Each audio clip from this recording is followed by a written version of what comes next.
Welcome everyone to the Spring 2023 Headwaters Research Experience.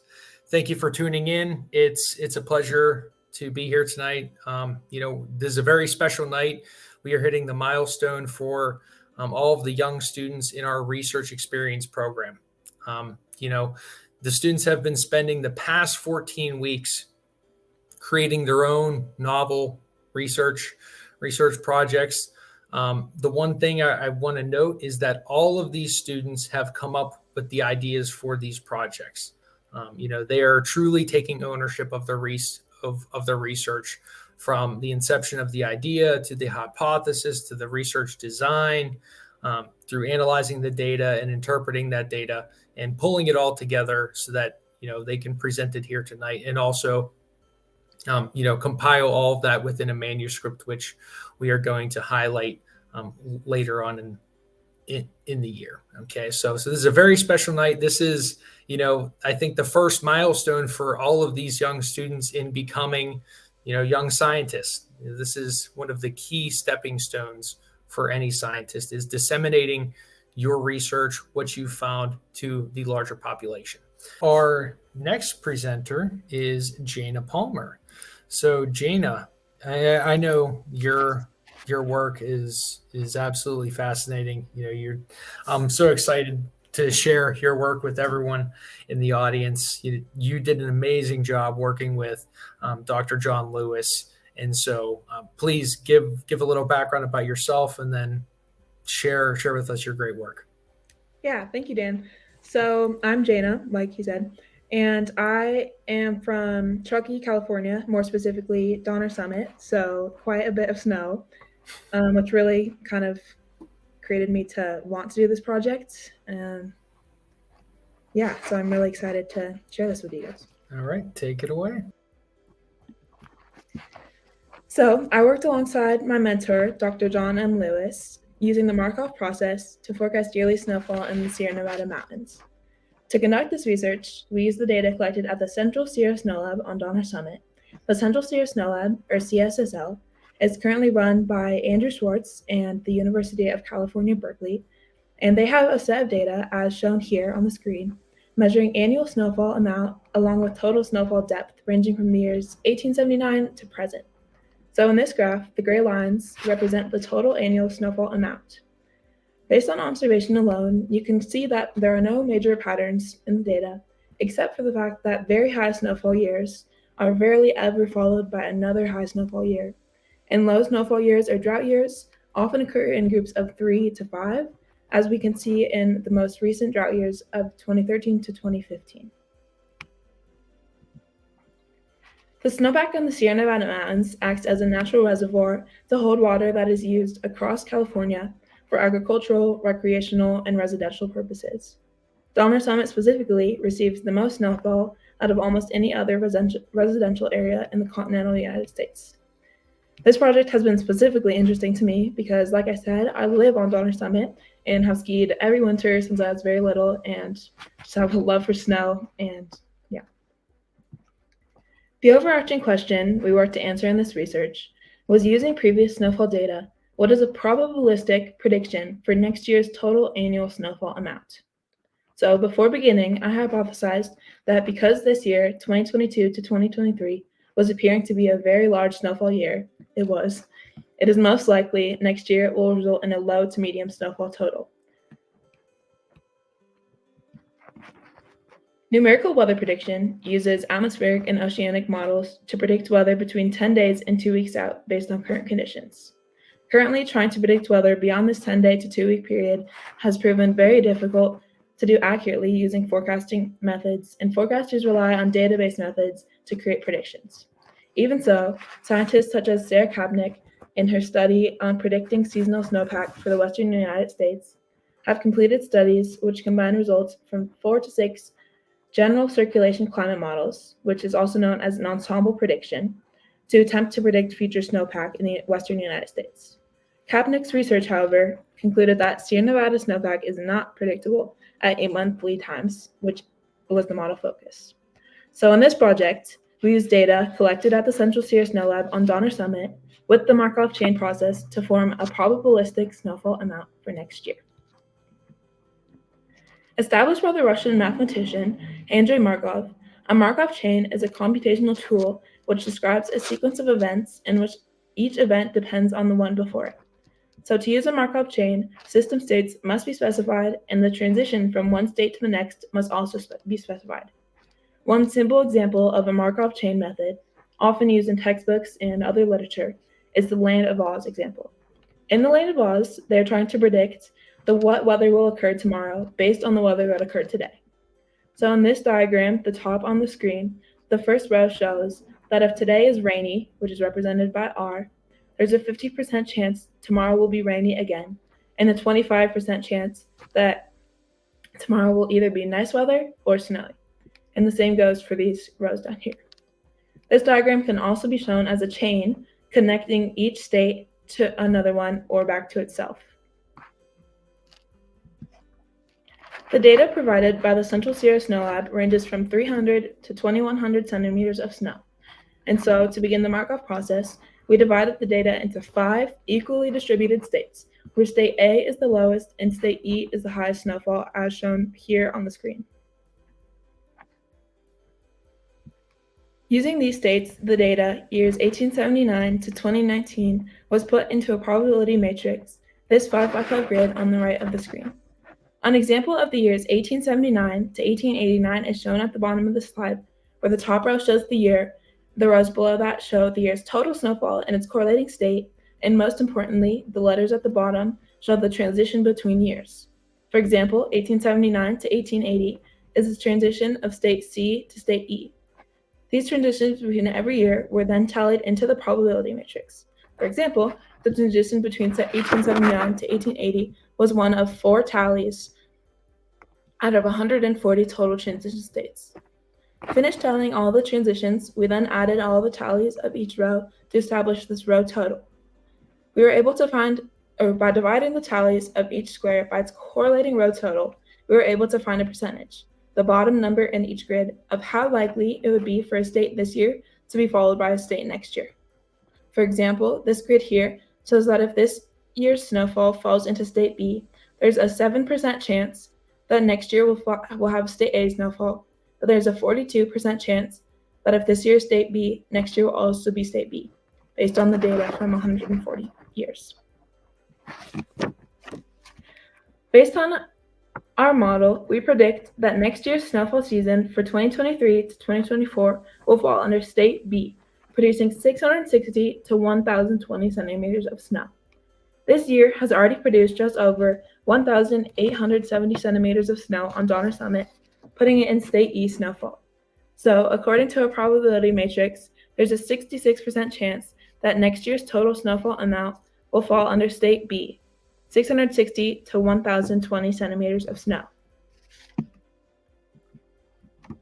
So what does this mean for us? There's a 66% chance that next year we will receive between 660 to 1,020 centimeters of snow, meaning snowfall next year has a very likely chance to be below Donner Summit's annual average, which is approximately 1,043 centimeters. But is this information enough to change California's water usage habits? We've established there's a very likely chance next year we will receive below average snowfall. But is that enough reason for people to lower their personal water usage, for farms in California's vast agricultural regions to conserve water, or even for ski resorts to prepare for less than normal snow? On another note, although we have created a mostly effective matrix of which we've been testing for the past 2 months, simply analyzing data to predict weather has quite a few faults. For one thing, it does not take into account changing weather patterns such as climate change or large weather events like El Nino. Additionally, coming back to what I talked about earlier, years following the extremes are easiest to predict. High extreme years have never been followed by another high snow year, and low snowfall years or drought years often comes in groups of 3 to 5. If we look back at our matrix, we can see that predicting these middle snowfall states can be difficult, as some grids have very similar probabilities. So, although John and I have created a very solid base for seasonal snowfall predictions, there's still a lot of work to be done to establish a way in which scientists can confidently predict a total snowfall amount for next year. Thank you. All right. Well, Jayna, absolutely fantastic job, and I definitely want to say, this is one of the highlights of the program. You were able to work with Dr. John Lewis, utilize over 140 years worth of snow data to actually come up with this amazing result, and it's very impactful, especially to the locals within Truckee. So everyone who lives in Truckee out there, you have a 66% chance that it's going to be some lighter snow compared to the average, which is I don't know if that's a good or bad thing. You skiers will have to tell me whether or not that's a good or bad thing. But yeah, absolutely fantastic job. So my first question before I bring up Sean and John, what were some highlights about the program, and what were some of your struggles? Yeah. So I really loved I think the highlight of this program was doing the actual research with John. I've always really enjoyed like math and science, and so being able to put them together in a new way for me has been a pretty great experience and really exciting sometimes. And then I guess kind of a struggle from this would basically be writing the manuscript because trying to fit all that we did in a nice organized paper. Yeah. Okay, that's a reasonable struggle. I think a lot of people will say that's a struggle for the program, but it's definitely worth it in the end. Yeah. All right. So, Jack and Sean, what did you think of Jana's research? I thought it was a timely as well as a very nice job. Thank you. Um, it's a very complicated subject as well. I think it was nice to hear you mention El Nino and La Nina as potentially conflicting or exacerbating aspects of the research. I would be real pleased if in the future you would take a further step and perhaps parse out the data set 2-year, 3-year, or 4-year, or 5-year cycles, if they can be identified, even if they can be roughly identified, and then look at La Nina and El Nino cycles, using them in a likelihood ratio manner to determine whether there was perhaps a better correlation of predictability within one or the other cycle, which would then help narrow down this very complicated area. Yeah. No. So what about you, Sean? And any comments? Yeah, I mean, great job, first of all. Yeah, I guess my question would be to you guys, and this would be I guess I want to pose this as a thought-provoking question, right? I have some geology training, and so geologists always talk about data sets are 1,000 years, right? Or, if you could get a larger data set, / if you could even break up your data set, right? I'm going to kind of piggyback off Jack here. But you have, right, we in ecology really look at the last 30 years of climate and weather and kind of putting that into our climate models, right? Using that weather to put into a climate model, right? So I was curious, have you thought about breaking, using your hypothesis that you created, using that for just the last 30 years of your data set? Yeah, as in creating like a separate probability matrix using the more recent data. Mm-hmm. Just the recent data to see if you have a change. Yeah, we've done quite a few tests with the probability matrix, and we figured that, or like we kind of decided that the more data, we kind of figured even 140 years is not that much data, and so for climate to have the strongest like probability. Going back Mhm. as many years as we could would be the best, but that would be an interesting test to see if 30 years would how 30 years would affect it. Well, we just think of, right, our last 30 years has been the most up and down. So that Mhm. should theoretically give you the most change or diverse data points Yeah. versus a fairly cyclical data set.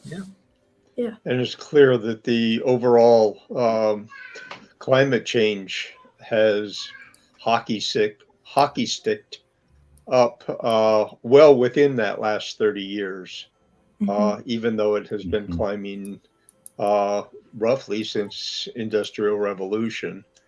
But it's very pronounced in just since I retired, basically, which was 22 years ago. All right. Well, thank you, Sean and Jack. Again, And enjoy your skiing. Absolutely. yeah. Thank you, Sean and Jack. All right. So, Jayna, again, fantastic job.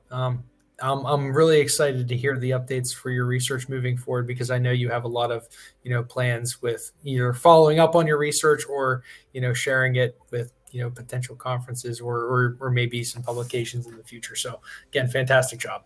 Yeah. Thank you, Dan. All right. So, everyone, I'm going to bring up Isaac Medina. So, Isaac, how are you doing today? Good. How about you, Dan? I'm doing great. Are you ready to present? Yep.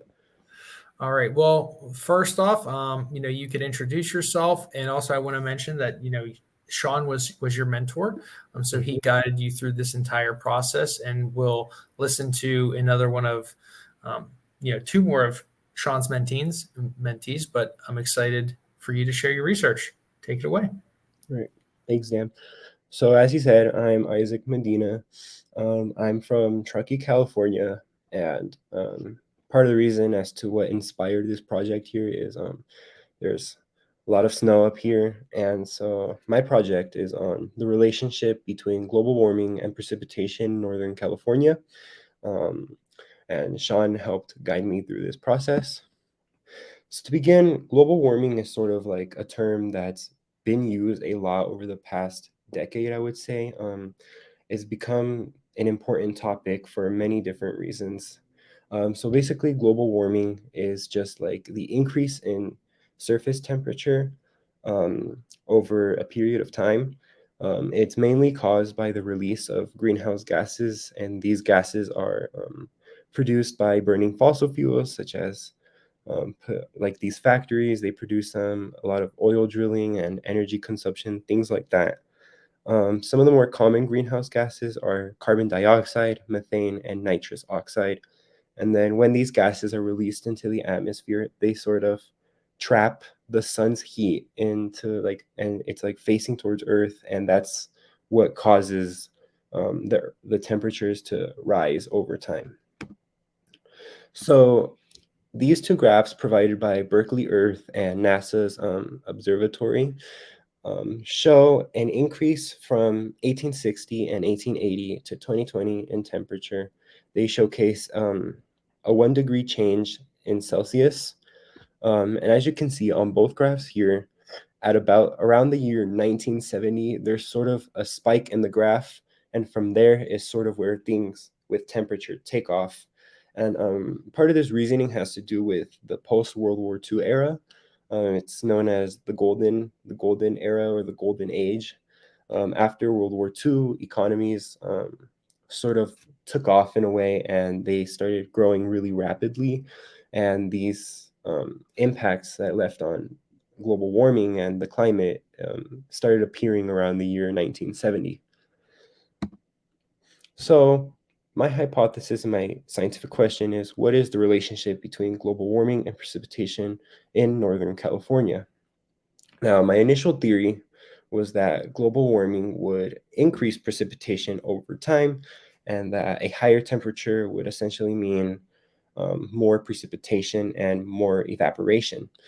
And part of the reason why I believe this is because here in Truckee, there's always a lot of snow each year, but this year we had one of the biggest snowpacks. I think it's the largest one I've ever seen.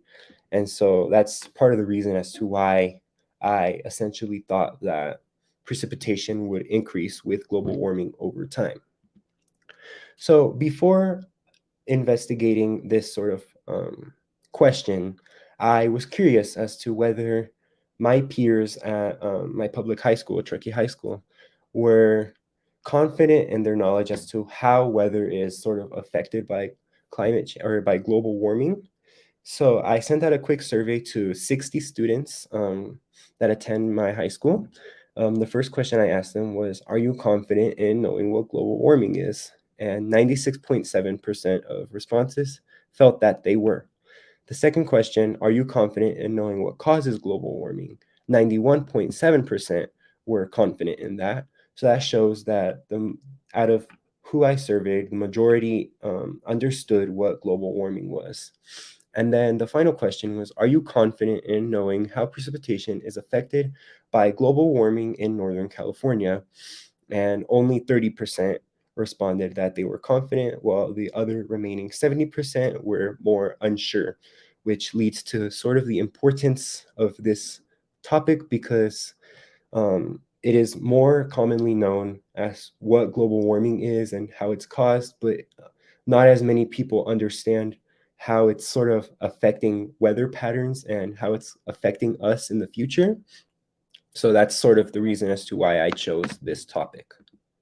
So to investigate this, I chose to sample 3 locations in Northern California. I chose Truckee, Sacramento, and San Francisco. Truckee is my hometown, and I sort of wanted to see what the relationship was and how it's affecting me and everyone around me. And then Sacramento and San Francisco are 2 major cities that are close by that would also be affected.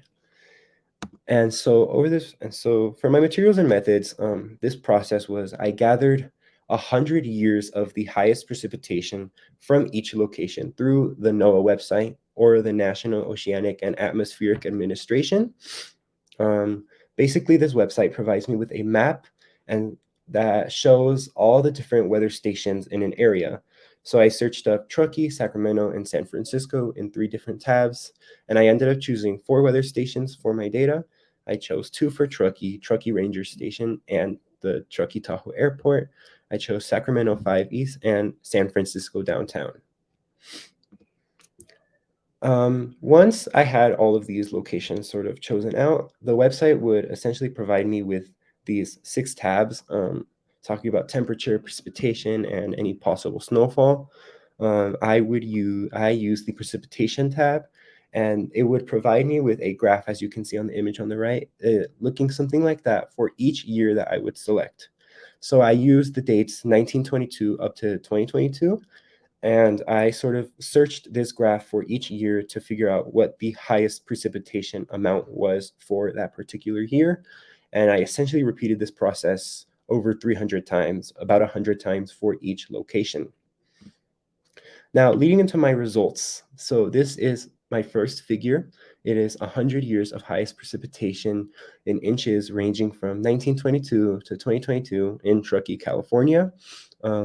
As you can see from the line, it is a positive linear growth, about an inch growth starting from 1920, and it grew about an inch over the past 100 years.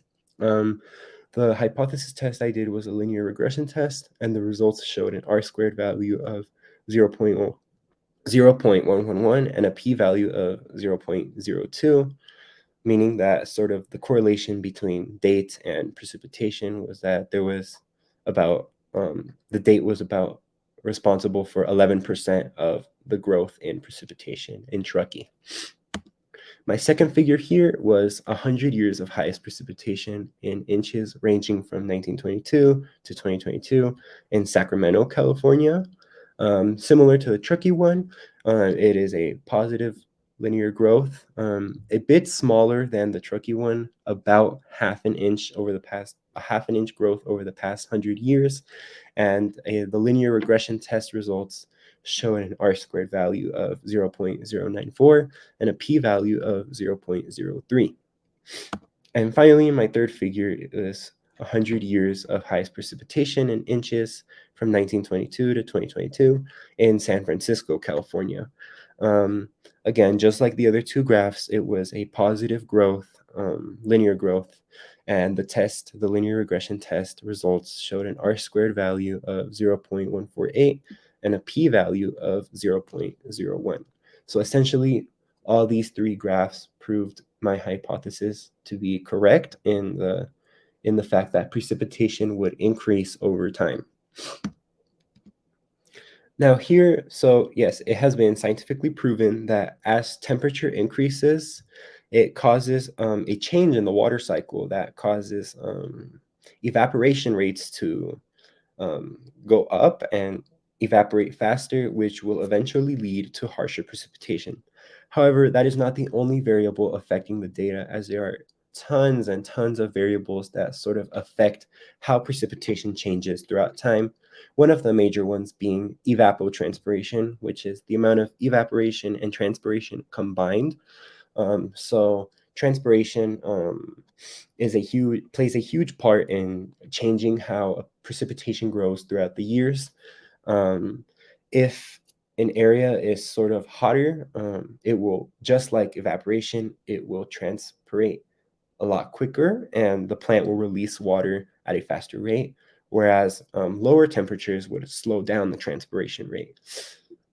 It also depends on sort of the area they're in. These plants, depending on the type of soil they're growing in, let's say the soil that they're growing in is very, very dry and it's lacking of water, then the amount of water that plant absorbs is sort of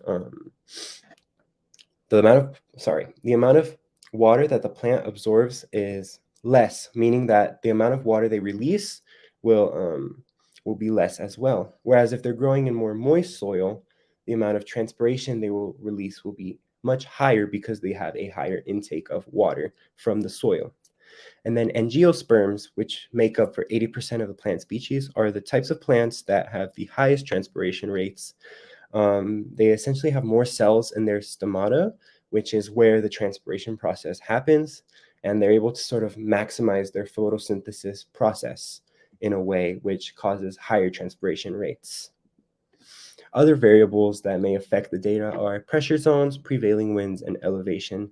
As pressure zones, the pressure in Northern California is rather high, higher than, let's say, Southern California, and that can actually cause a decrease in precipitation as it may sort of dry up the air and reduce precipitation levels.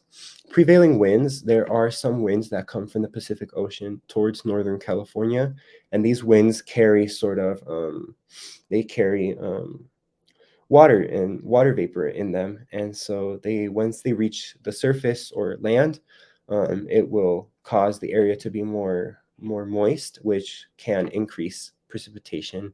And the final one being elevation. This one is more particular to Truckee, as we are located in the Sierra Nevada mountains. The higher the elevation, the air sort of reacts in a different way and produces more condensation or the formation of clouds, which essentially just will eventually cause harsher precipitation. For future research, it would be super cool to do research on precipitation in Southern California cities. The area in Southern California is known to be more dry and prone to droughts.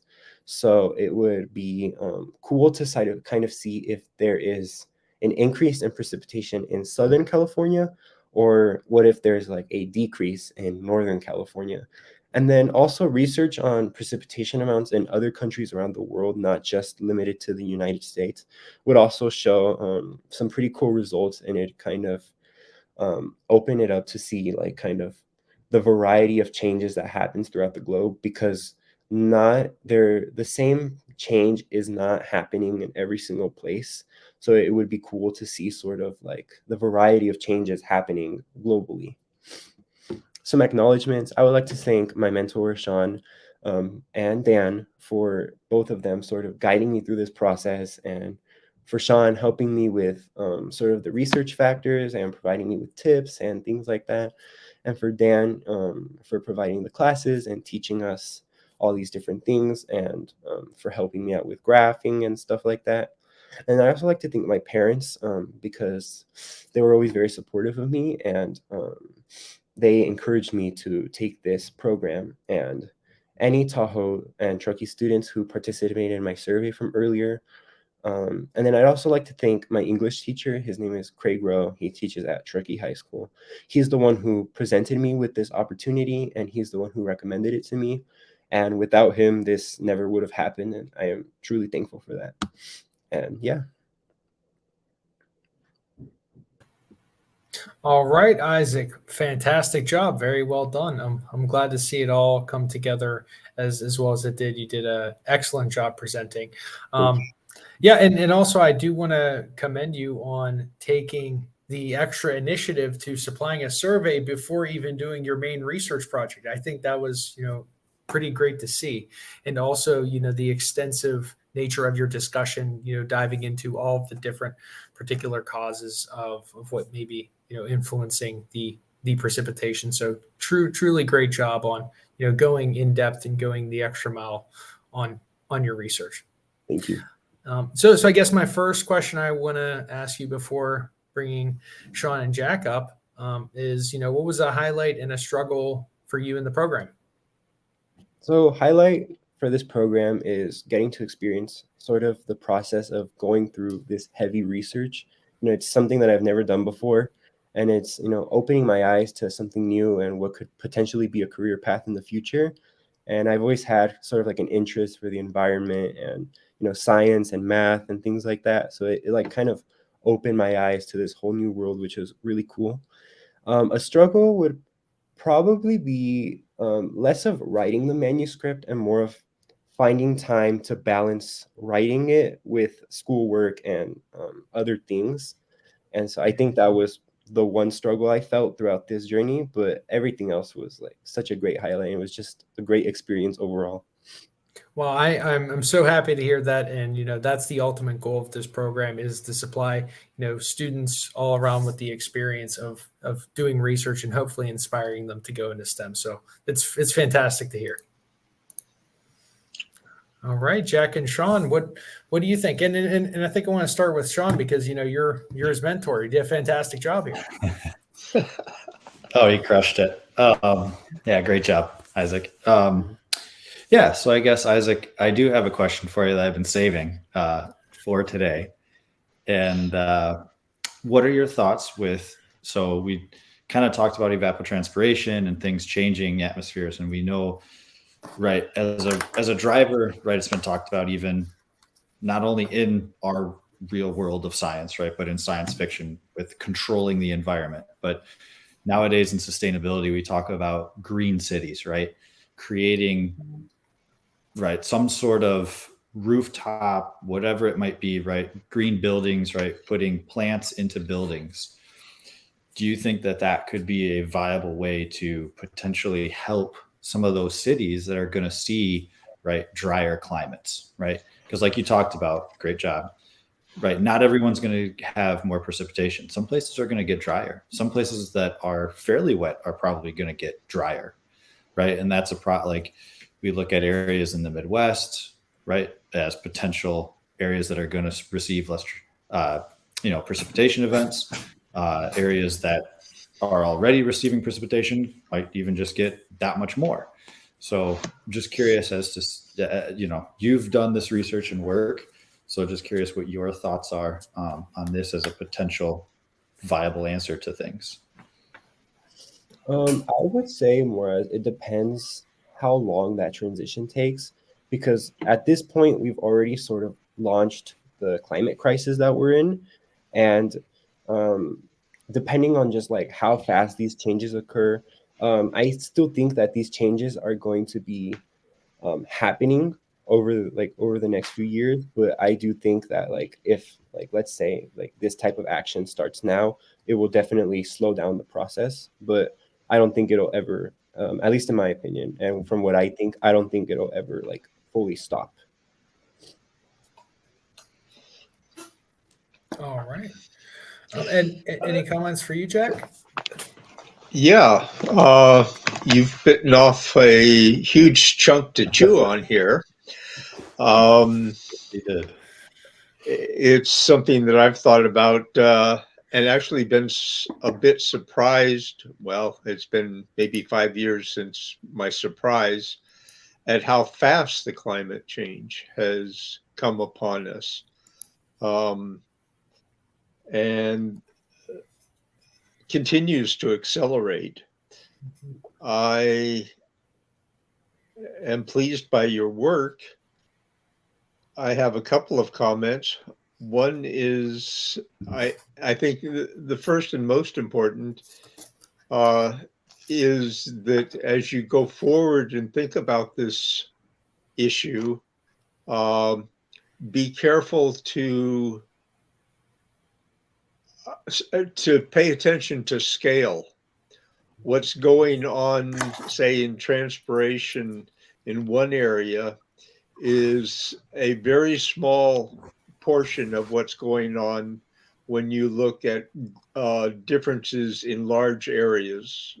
Truckee, Sacramento, and San Francisco are more affected by a global movement of air than they are by the local movement of air. So you're looking at two very different scales, and it's behooves your research and its importance to focus on a scale rather than trying to mix and match scales at the same time.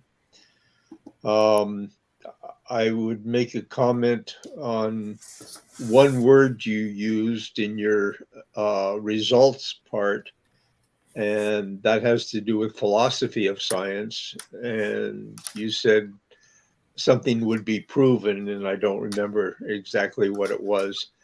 In science, we don't really prove anything or disprove anything. We get increased understanding or realize that we have less understanding than we had before.